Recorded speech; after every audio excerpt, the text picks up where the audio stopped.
Cara Jane with Ice Cream for Buttercream, and today we are talking about attaching gum paste flowers to cakes. So you plan to make some pretty gum paste flowers, but you're not exactly sure how to attach them or insert them into your cakes. And today I want to show you how I like to do that. So let's get cracking. Okay, so first you're going to need some supplies for attaching your gum paste flowers, and of course you're going to need gum paste flowers. I will put a link in the description below, or if you're coming from the blog post, it'll be in the blog post itself, a link to the tutorial on how to make my gum paste roses. You're also going to need some floral tape, some wire cutters, some needle nose pliers, and I'll get to why you need some of these things in a bit. You're going to need possibly some regular straws or some bubble tea straws, and bubble tea straws are just the bigger, sort of fatter straws. You can use some melted candy melts or melted chocolate. That's optional, but I'll show you why I like to use it in a minute.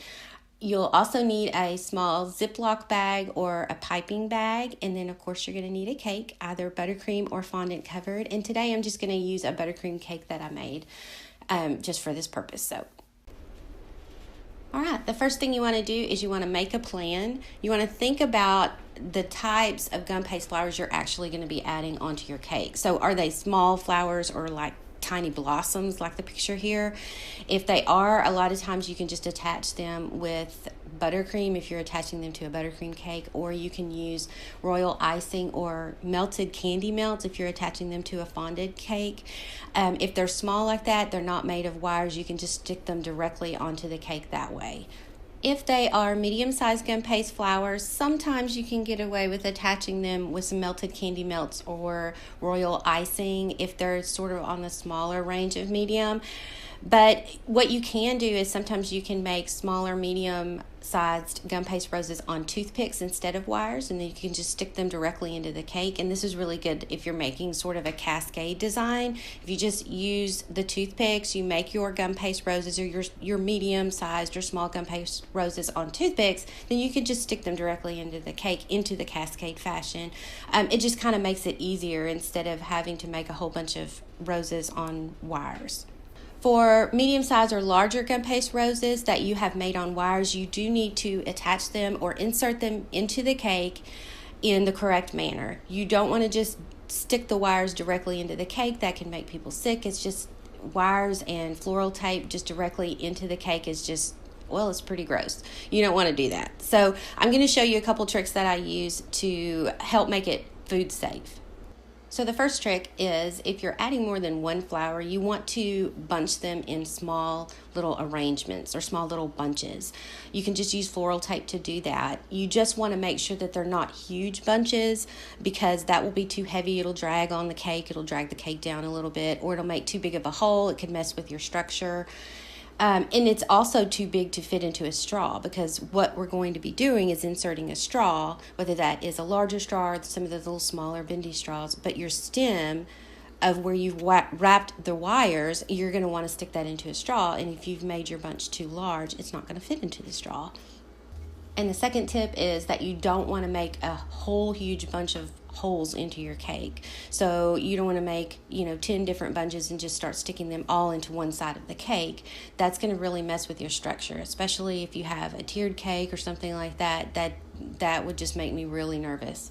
All right, so here I've got my gum paste rose, a couple of gum paste roses actually, and some gum paste leaves, and I'm going to put these into some little bunches, some little arrangements. I'm going to make just one corner arrangement on the top of my cake instead of a cascade going down it. I've made just a smaller cake just for this purpose, so it's not really big enough to do a cascade down it.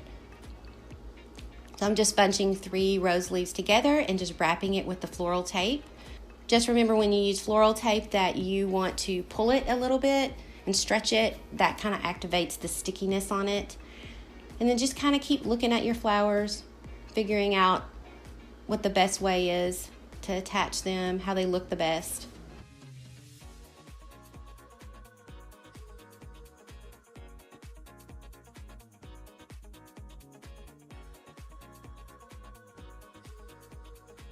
And I'm just cutting off the very end of that bunch just to make the wires even. And I'm just cutting off a little bit of the gum paste rose so it's not so long.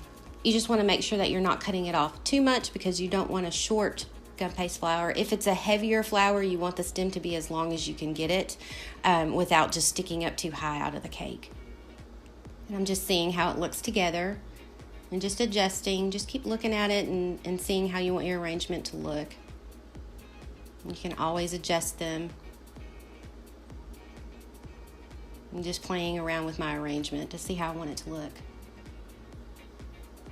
And then just go ahead and attach in bunches. Just remember not to make your flower bunches or your flower arrangements too large. You don't want the stem too bulky.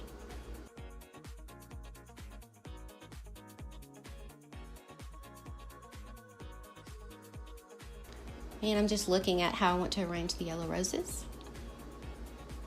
And you want to always bend them out a little bit so then they're not clashing or crashing against each other.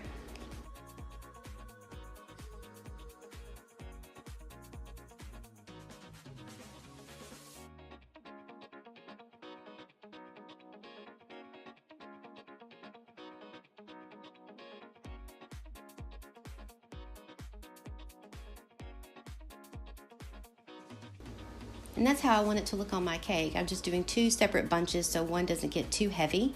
And I'm just using bubble tea straws here. They're bigger straws, and that way I can fit a bigger stem into it. And I'm just sizing it up, and I'm just gonna cut off the bottom. I do want the straw to be a little bit longer than the stem itself. And I'm gonna do the same thing for the 2 smaller roses.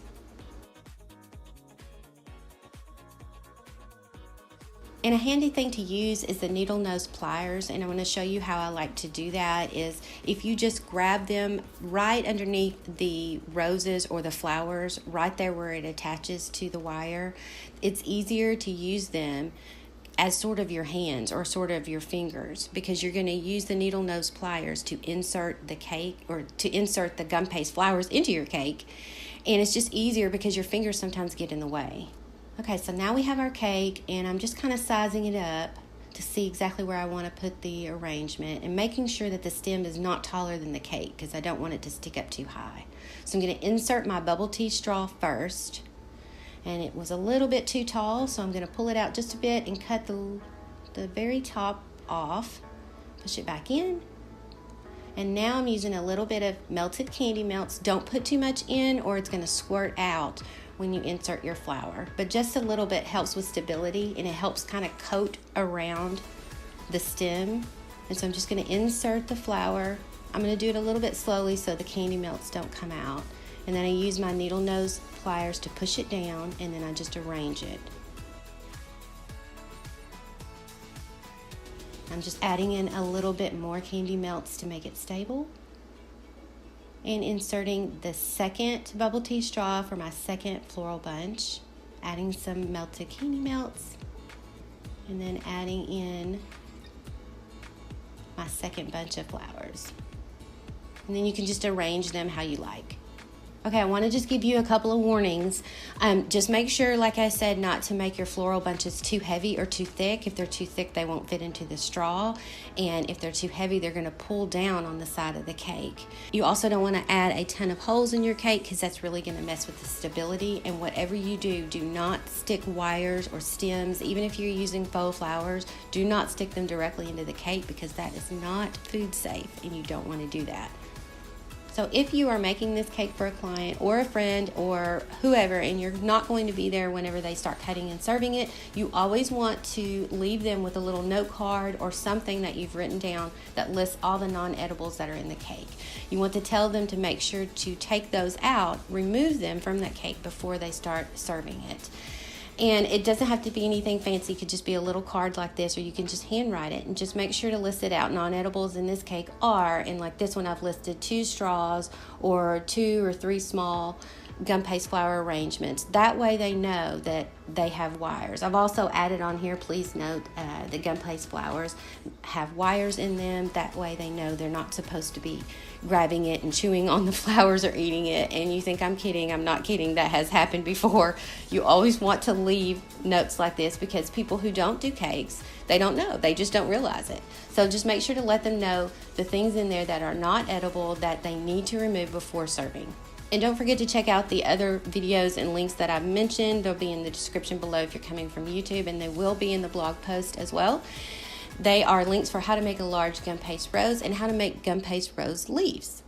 So I hope this was really helpful for you. If I forgot to mention anything, or if you have a question, need me to expand on anything, just make sure to put that in the comment section, and I am happy to help with that. Okay, thanks for watching. Now go make some cake, and I'll see you next time.